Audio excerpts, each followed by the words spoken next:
Apakah ada hubungan antara MNP dan sindrom kematian mendadak? Sindrom kematian mendadak pada orang dewasa tetap menjadi salah satu misteri medis yang paling mengkhawatirkan dan belum terjelaskan.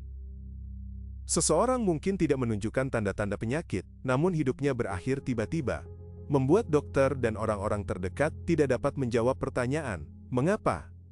Menurut Organisasi Kesehatan Dunia, kematian mendadak akibat aritmia merenggut sekitar 5 juta nyawa di seluruh dunia setiap tahunnya.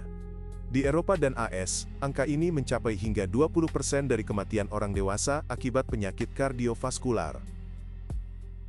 Secara tradisional, penyebab utamanya adalah kondisi jantung tersembunyi, penyakit arteri koroner, aritmia, dan kardiomiopati.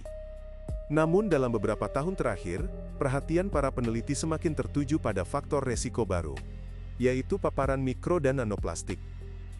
Untuk memahami bagaimana nanoplastik dapat memicu proses yang dapat menyebabkan kematian mendadak, mari kita ingat kembali apa yang dapat dilakukan oleh nanoplastik. Seperti yang kita ketahui, sifat paling merusak dari nanoplastik adalah muatan elektrostatik pada permukaannya, yang memungkinkan partikel-partikel ini mengganggu transmisi impuls listrik antar sel dan mendistorsi sinyal yang goes, mengordinasikan fungsi organ dan tubuh secara keseluruhan.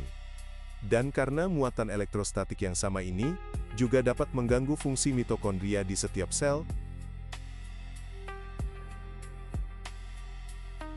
Hal ini menyebabkan kekurangan energi, peradangan, dan akhirnya kematian sel. Bahaya terbesar muncul pada organ yang paling banyak mengonsumsi energi, yaitu otak dan jantung, kita tahu, di mana gangguan tersebut dapat memicu sindrom kematian mendadak. Otak kita mengontrol pernapasan dan fungsi jantung melalui impuls listrik yang tepat. Jika nanoplastik menghalangi atau mendistorsi sinyal-sinyal ini, jantung dapat berhenti berdetak atau pernapasan dapat terhenti, dan kerusakan ini tidak terjadi secara tiba-tiba.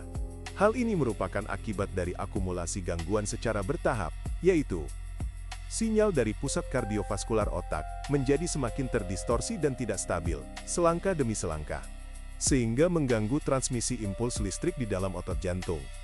Meskipun awalnya hal ini tampak sebagai aritmia, jantung berdetak terlalu cepat, terlalu lambat, atau tidak teratur, gangguan ini memburuk dan akhirnya mencapai ambang kritis, di mana ritme jantung runtuh dan jantung berhenti.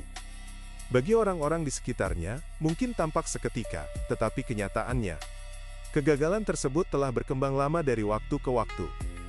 Proses serupa memengaruhi pernapasan, sinyal dari pusat pernapasan otak.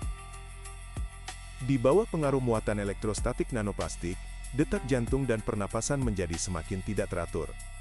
Setelah ambang batas kritis terlampaui, dan perintah otak tidak dapat lagi sampai, pernapasan berhenti sepenuhnya. Dengan kata lain, kematian mendadak adalah hasil akhir dari disregulasi bertahap pada jantung dan pernapasan. Sebuah proses yang berlangsung diam-diam hingga mencapai titik tanpa kembali. Dan sementara kita menjalani rutinitas harian kita dan membuat rencana untuk masa depan, nanoplastik terus merusak tubuh kita sel demi sel, hari demi hari. Sungguh menakutkan menyadari betapa parahnya nanoplastik memengaruhi tubuh manusia. Yang lebih mengkhawatirkan adalah kenyataan bahwa kita tidak dapat mengendalikan paparan kita terhadapnya. Nanoplastik terus-menerus masuk ke dalam tubuh kita, melalui udara yang kita hirup, air yang kita minum, dan makanan yang kita makan. Ini telah menjadi realitas sehari-hari kita. Saat ini, kita tahu bahwa nanoplastik dapat mengganggu pusat kendali di otak kita untuk pernapasan dan detak jantung, menyebabkan aritmia, bronkospasme, dan edema paru, yang dapat mengakibatkan kematian mendadak. Namun, yang lebih mengkhawatirkan adalah betapa sedikitnya yang masih kita ketahui. Penelitian tentang nanoplastik baru saja dimulai, dan kita baru mulai memahami skala sebenarnya dari ancaman ini. Tetapi jangan salah, semua yang telah Anda dengar sejauh ini bukanlah fiksi ilmiah. Ini adalah mekanisme biologis nyata yang dipicu oleh nanoplastik bermuatan elektrostatis. Mereka menyerang setiap sistem tubuh kita, berkontribusi pada penyakit kronis dan bahkan menyebabkan kematian mendadak. Namun dampaknya melampaui generasi saat ini. Nanoplastik ini sudah memengaruhi anak-anak kita, dan bahkan kemampuan kita untuk membawa kehidupan baru ke dunia. Mikro dan nanoplastik merusak kesehatan reproduksi, Bukti ilmiah terkini sangat menunjukkan bahwa disfungsi mitokondria mungkin merupakan akar penyebab infertilitas pada pria dan wanita.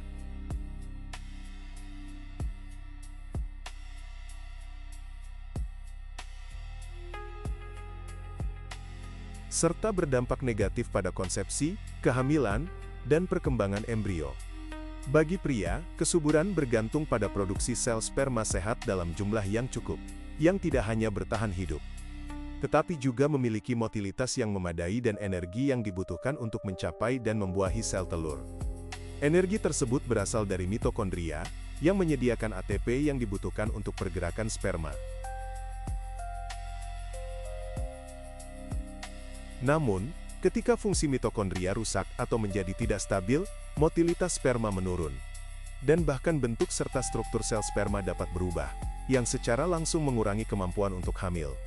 Dari tahun 1973 hingga 2018, jumlah sperma global pada pria menurun lebih dari 60%. Mungkin ada 2 poin penting di sini terkait kesuburan, karena yang terpenting adalah zat aditif.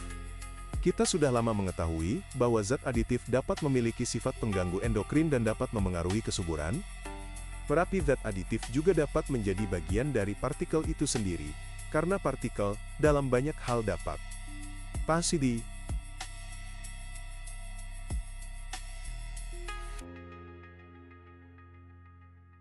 dalam penelitian yang dilakukan oleh para ilmuwan Tiongkok.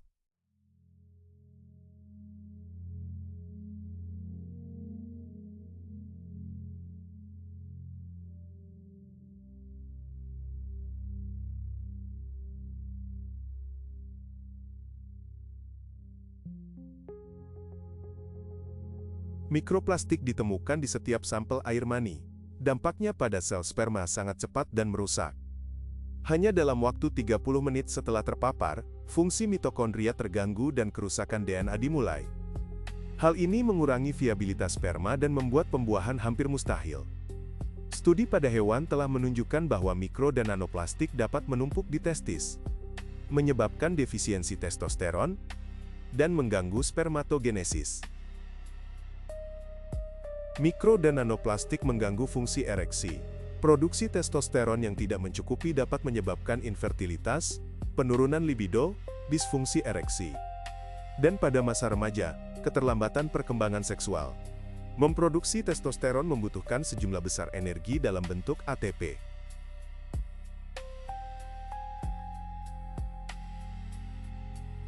Bahkan sejumlah kecil nanoplastik bermuatan elektrostatis yang masuk ke mitokondria dapat mengganggu fungsinya dan britali menurunkan produksi ATP.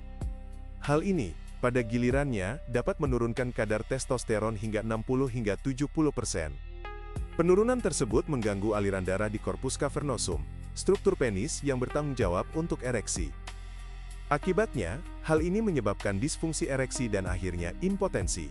Selain itu, nanoplastik bermuatan elektrostatis mengganggu transmisi impuls saraf, yang berarti bahwa bahkan dalam keadaan terangsang secara seksual, ereksi tidak terjadi. Hal ini telah dikonfirmasi oleh penelitian dari Universitas Kedokteran Anhui di Tiongkok. Pada hewan dengan intoksikasi mikroplastik kronis, fungsi ereksi terganggu hanya setelah 1 bulan. Hasil studi nasional di Jepang menunjukkan bahwa fungsi ereksi dan aktivitas seksual menurun di kalangan generasi muda. Setiap sepertiga pria di Jepang, atau sekitar 14 juta orang, menderita disfungsi ereksi. Selain itu, pria muda Jepang, khususnya mereka yang berusia 20 hingga 24 tahun, menunjukkan penurunan hasrat seksual. Ereksi yang lemah, kesulitan mencapai orgasme, dan tingkat kepuasan seksual yang rendah. Bahkan, prevalensi disfungsi ereksi pada kelompok usia 20 hingga 24 tahun adalah 26,6%. Angka ini hampir sama dengan 27,8% yang diamati pada pria berusia 50 hingga 54 tahun. Tren yang mengkhawatirkan ini tidak hanya terbatas di Jepang. Penelitian global menegaskan bahwa gejala disfungsi ereksi memengaruhi hingga 75% pria di seluruh dunia. Menunjukkan bahwa kondisi ini meluas dan dapat memengaruhi pria dari segala usia di wilayah manapun.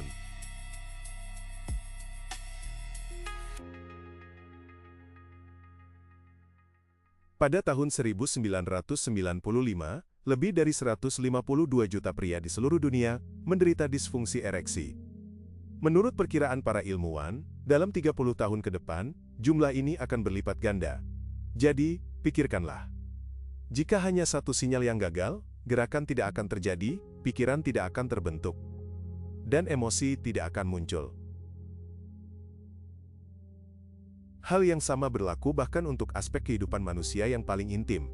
Semuanya bergantung pada koordinasi yang tepat antara koneksi saraf dan pembuluh darah. Dan koneksi yang rumit inilah yang diganggu oleh nanoplastik bermuatan. Disfungsi ereksi bukan lagi kondisi yang langka. Ini telah menjadi kenyataan yang meluas, dengan gejala yang sekarang diamati pada 75% pria di seluruh dunia.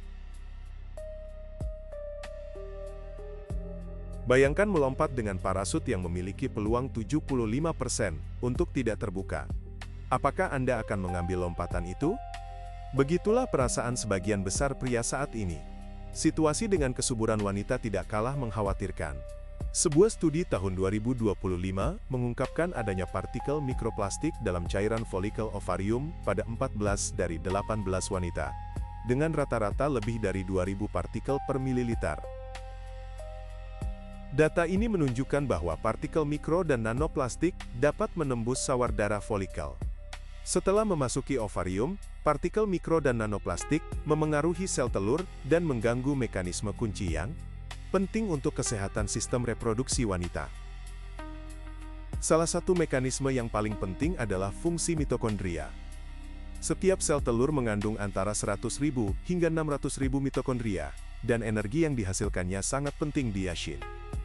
Setiap tahap, mulai dari pembentukan dan pematangan sel telur hingga pembuahan, biofaka dan pertumbuhan serta perkembangan. Jaringan embrionik selanjutnya. Disfungsi mitokondria yang disebabkan oleh paparan nanoplastik dapat mengganggu pematangan sel telur, mengurangi kemungkinan keberhasilan pembuahan, dan bahkan menyebabkan terhentinya perkembangan embrio. Akumulasi nanoplastik di organ reproduksi dapat menjadi salah satu penyebab utama infertilitas. Menurut Organisasi Kesehatan Dunia, saat ini, sekitar 17,5% orang dewasa, yaitu sekitar 1 dari 6 orang di dunia, menghadapi masalah infertilitas. Mengingat penyebaran polusi plastik secara global, Profesor Kedokteran Lingkungan dan Kesehatan Reproduksi, Dr. Shana Swan, memperkirakan bahwa pada tahun 2045, populasi dunia mungkin akan sepenuhnya mengalami infertilitas.